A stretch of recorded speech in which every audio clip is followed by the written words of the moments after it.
Hello dear student, I am Sharda Prasad, Assistant Professor from Mechanical Department, Bharati College of Engineering and Technology. Subject Material Technology. Topic है iron carbon diagram.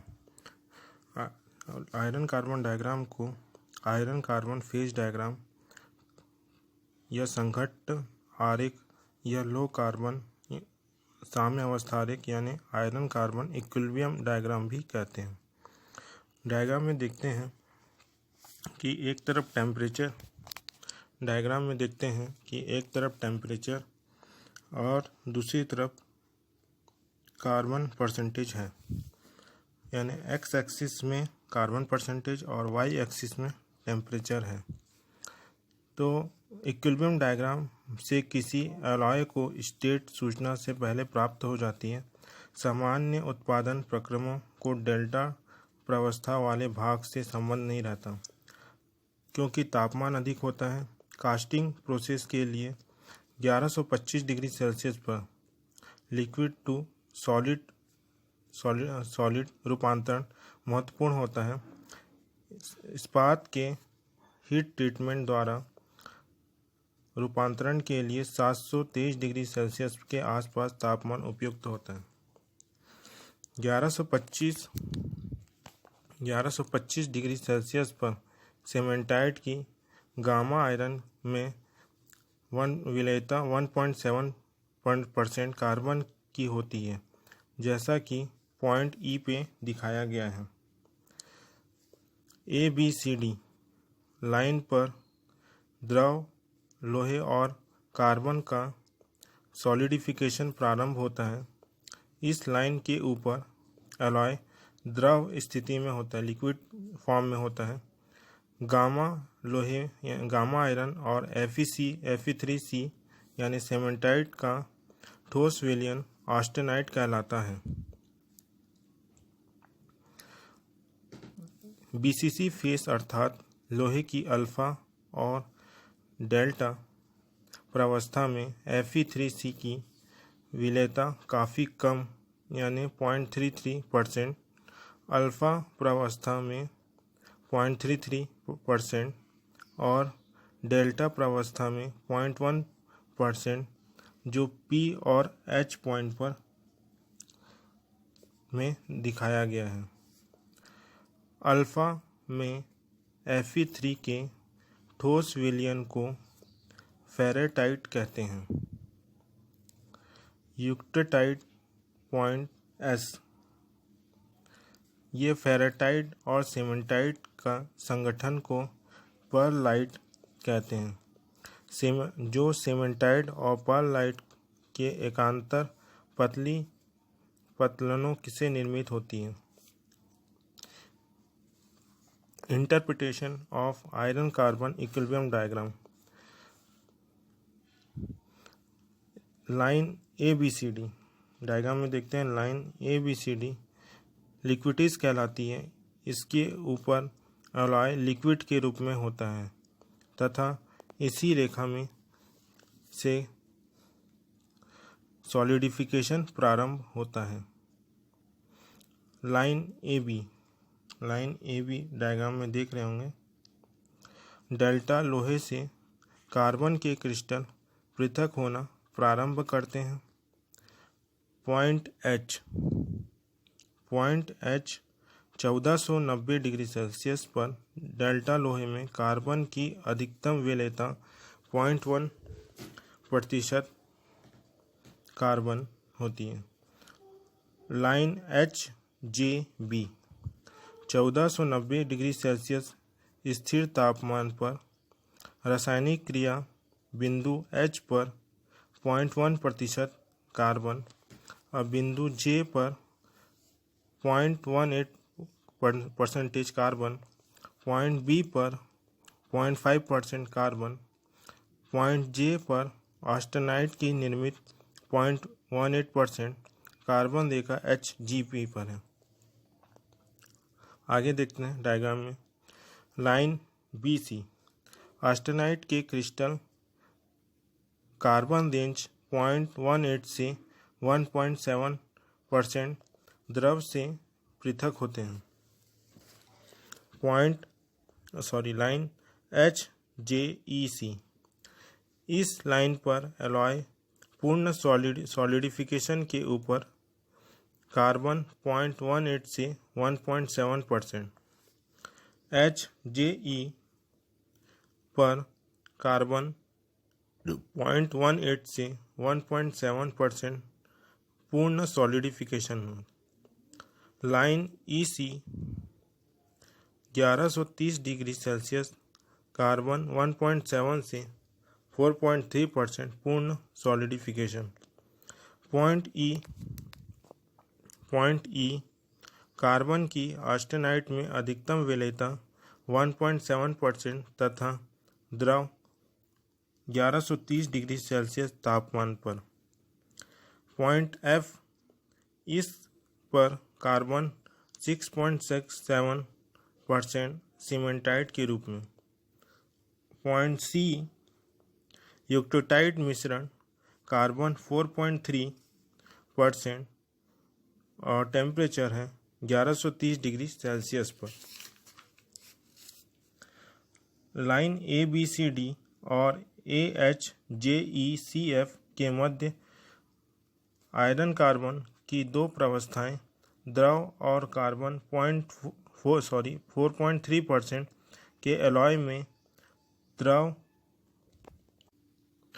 4.3% के alloy में द्रव plus austenite crystal होता है। Lower part of iron carbon equilibrium diagram.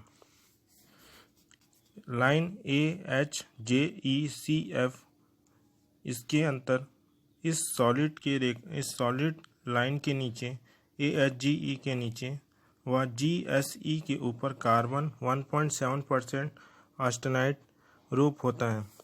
Point S eutectoid point 723 degree Celsius carbon 0.83% पर austenite का सेमेंटाइड में decomposition जिसमें यूक्टेटाइट के एलॉय परलाइट निर्मित होता है।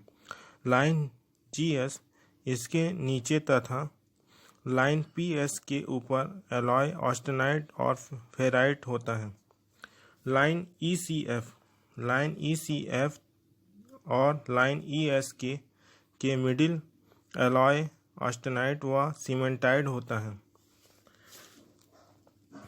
लाइन PQ टेम्परेचर कम होने से कार्बन की अल्फा फेराइट में विलेयता कम हो जाती है और QPJ क्षेत्रफल में केवल फेराइट के रूप में होता है। आयरन कार्बन डायग्राम में कुछ पॉइंट हैं जैसे सीमेंटाइट, ऑस्टेनाइट, ल्यूडिब्राइट, फेराइट और परलाइट। ये डायग्राम में हमको पोजीशन दिखाया गया है कि कौन से पोजीशन और कितने टेम्परेचर पर हमको सीमेंटाइट दिखाया गया है। सीमेंटाइट, ऑस्टेनाइट, फेराइट, ल्यूडिब्राइट, फेराइट, पेयरलाइट, ये सब डायग्राम में आयरन कार्बन डायग्राम में हमको पोजीशन और टेम्परेचर के साथ दिखाया गया। इसके बारे में देखते हैं। पहला cementite iron carbon diagram Fe3C होता है। इसमें 6.67% कार्बन होता है। यह हार्ड और ब्रिटल होता है। कार्बन का आयरन से इंटरस्टेलियर ठोस घोल होता है। इसमें कम टेंसाइल स्ट्रेंथ होती है किंतु कंप्रेसिव स्ट्रेंथ होती है। आयरन कार्बन डायग्राम में पाए जाने वाले सभी अवयवों में सबसे कठोर यानी हार्डेस्ट संरचना सीमेंटाइट की होती है। सबसे अधिक क्या होता है? सीमेंटाइट हार्ड होता है। इसकी संरचना ऑर्थोरोम्बिक होती है। सेकंड आते हैं ऑस्टेनाइट। ऑस्टेनाइट डायग्राम में हम देखते हैं यह गामा ठोस घोल होता है। यह एक कार्बन का गामा आयरन FCC में घुला इंटरस्टिशियल ठोस घोल होता है। इसमें 1130 डिग्री सेल्सियस पर अधिकतम 2% कार्बन होता है और कैपिटल C स्केल पर लगभग रॉकवेल हार्डनेस यानी 40 HRC होती है। सामान्यतः इसे कमरे पर ताप पर स्टेबल नहीं होता। थर्ड आते हैं लेडिब्यूराइट। लेडिब्यूराइट यह ऑस्टेनाइट और सीमेंटाइट के यूक्टेटिक मिश्रण से इसमें 4.3% कार्बन होता है और 1130 डिग्री सेल्सियस पर बनता है।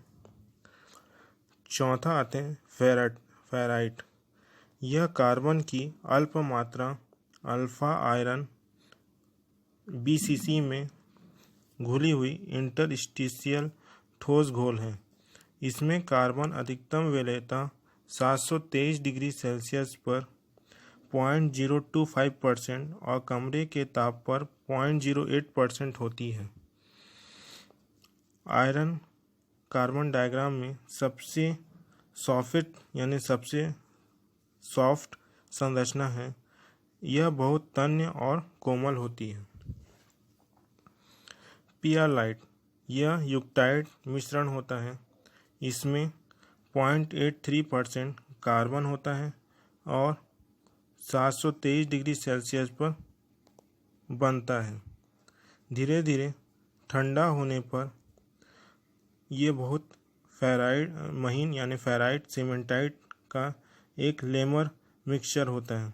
यह तन्य होता है और अधिकतम कठोर 40 HRC पर होता है। यूक्टेटाइड यह अभिक्रिया के अंतर्गत दो ठोस प्रावस्थाओं के अपघटन यानी डिकम्पोजिशन से होता है, अर्थात ठोस से ठोस रूपांतरण यानी ट्रांसफॉर्मेशन होता है।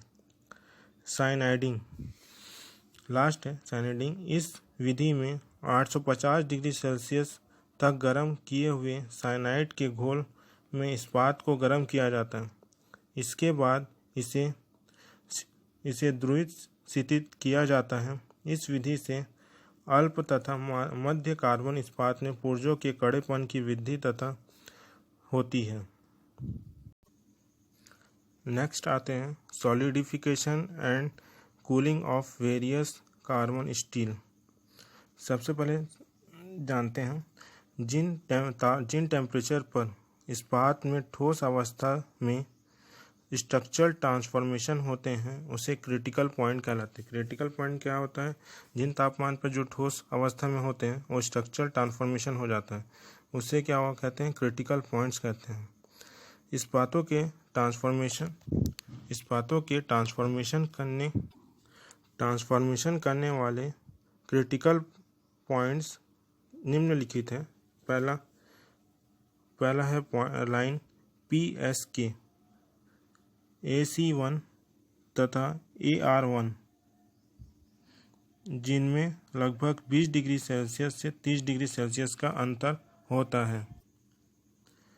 लाइन GS पर AC3 और तथा AR3 जिनमें लगभग 20 से 30 डिग्री सेल्सियस का अंतर होता है। लाइन SE पर ACM हाइपर यूक्टाइड इस्पात में सीमेंटाइट का ये लास्ट पॉइंट दर्शाता है। अब आते हैं ट्रांसफॉर्मेशन ड्यूरिंग हीटिंग। हाइपोयूक्टाइड इस्पात जिसमें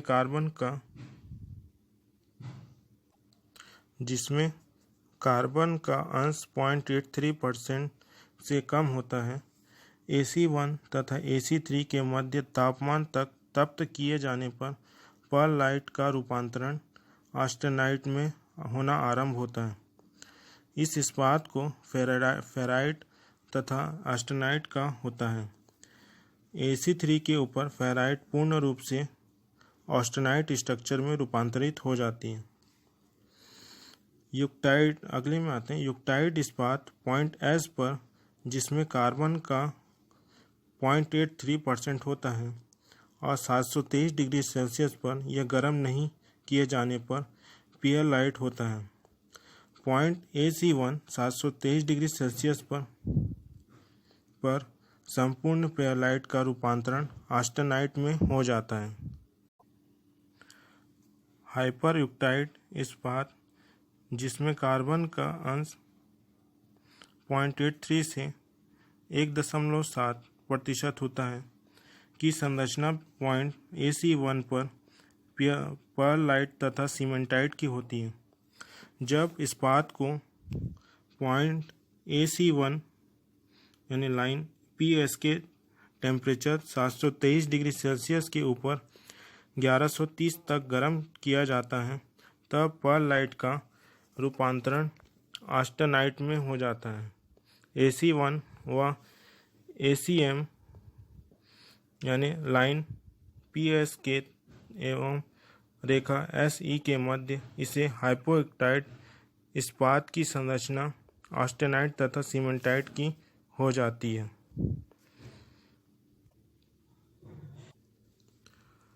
transformation during cooling.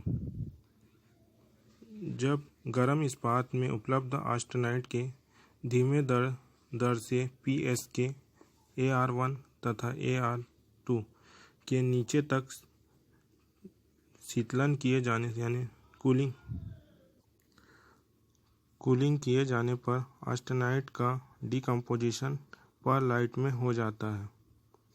Point AR1 तथा ACM के मध्य धीमी दर से ठंडा किए जाने पर यानी कूलिंग किए जाने पर लाइन PSK के नीचे ऑस्टेनाइट का अपघटन डिकम्पोजिशन क्रमशः फेराइट प्लस पर्ललाइट केवल युक्टाइट पेरलाइट तथा पर्ललाइट प्लस पर्ललाइट सीमेंटाइट में हो जाता है।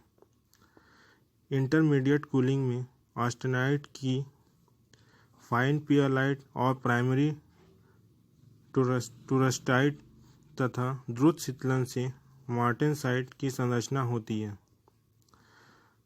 इस रचना के पर्ललाइट में सूक्ष्म पेरलाइट और प्राथमिक यानी प्राइमरी टूरस्टाइट तथा मास्टेटाइट को प्राथमिक रचक कहते हैं। ऑस्टेनाइट के विभिन्न कूलिंग दर से सीधे रूपांतरित किए जाने से संक्रमण उत्पाद होते हैं। मार्टेनसाइट का पुनः तापमान किया जाता है जब उसका डिकम्पोजिशन कई रचकों में होता है। जब